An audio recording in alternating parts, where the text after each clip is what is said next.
பதில் இல்லை. கேட்டால் ஏதாவது ஒரு பதிலை சொல்லிக் கொண்டு இழுத்தடித்து போடுகிறார்கள். ஆகவே நாம் இந்த கவன ஈர்ப்பு ஆர்ப்பாட்டத்தினுடைய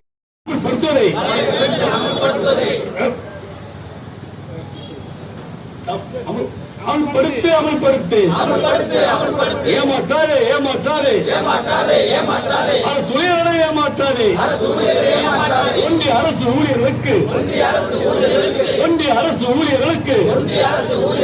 80 வயதில் ஆரம்பத்தில்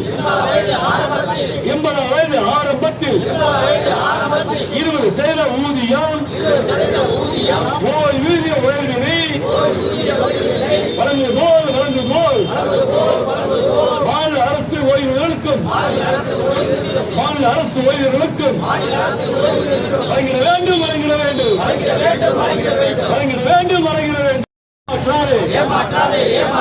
நிதி இல்லை என்று சொல்லி அது வேற காரணங்களாக அங்கே மாற்றி வைக்கப்பட்டுவிட்டது. ஆகவே இன்று இந்த போஸ்ட் ஆஃபீஸ் பக்கத்தில் நாங்கள் எடுத்துக்கொண்டிருக்கின்ற எங்களுடைய ஸ்ட்ரென்த்தை மாற்றிட்டாங்க. இல்லைன்னா ஃபுல்லாக இருக்கும். இங்கே சிறப்பு விருந்தினர்களாக வந்திருக்கின்ற கோட்டை அரசு, ஆவண சோழையன், மாரி, சோவண்ண கல்யாண சுந்தரம் நிறமுறையாக இந்த கூட்டத்தின் வாயிலாக நன்றியை தெரிவித்துக் கொண்டு இங்கு பாதுகாப்பிற்காக வந்திருக்கின்ற காவல்துறை அதிகாரிகள் அனைவருக்கும் நன்றியை தெரிவித்துக் கொண்டு எனது கோரிக்கை உரையை வாசிக்கின்றேன். புதிய ஓய்வு திட்டத்தை கைவிட்டு பழைய ஓய்வூதியர்களுக்கு காலமுறை ஊதியம், ஓய்வூதியம், பணிக்கொடை ஆகியவற்றை முறையாக வழங்க வேண்டும். காவலர்கள், தலைமை காவலர்கள் மற்றும் சிறப்பு உதவி காவல் ஆய்வாளர்கள் அனைவருக்கும் அரசு ஆணை 844 மற்றும் 937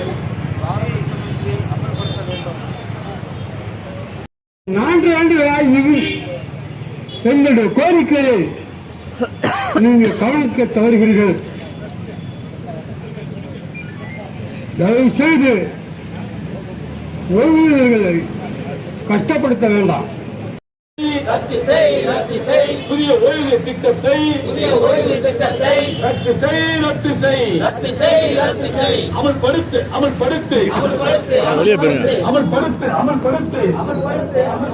பழைய ஓய்வு திட்டத்தை அமல்படுத்து.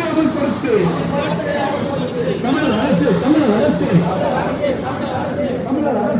அரசு ஏமாற்ற